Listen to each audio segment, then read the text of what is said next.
Hello everyone, welcome back. So my video where I made the simple sheath for the bushcraft awl, I had mentioned that if anyone wanted to see the machine that I used to burnish that I made, to leave a comment, and my brother Walt Reven Jr., hopefully I pronounced his last name right, asked to see it.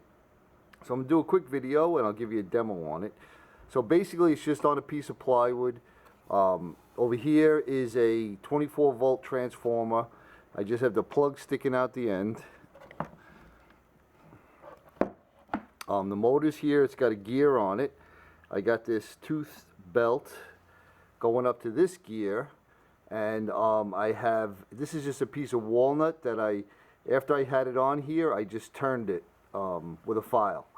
And it's held on with these two set screws and then this little framework that I built. Probably way over engineered, but it works great. So let me get this plugged in and I'll show you how it works. Alright, so I just have a scrap piece of leather that's glued together. It's beveled using the beveling tool.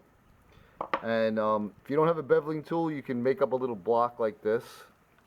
It just has 220 on one side and I believe this is a 80 grit on this side, and you could, sand your bevel in. Just make sure the leather is dry. Now you're going to need a little bit of water. You're going to want to wet the end, the edge. Now normally I would re-dye that, but for this demonstration I'll just show you this way. And it gets loud, so I'm probably going to, mute the audio. But I have 3 grooves here. This one's for a single piece. This one is for a triple piece, like if it had a welt in it. And this is for a double piece. And then you could play around with all the edges, the flat edges, and it works out great. So I just have a little push button here.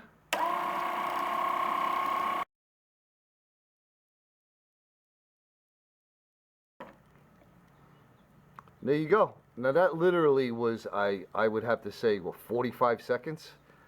And you can see how nice that burnishes it, and it makes it nice and dark. And I didn't even put any extra dye after I did the bevel. But it makes it very, very simple to do.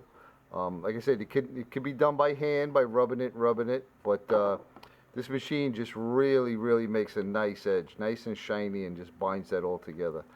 So there you go. This is a little quick view of my burnishing machine. Hopefully you enjoyed it and find it useful.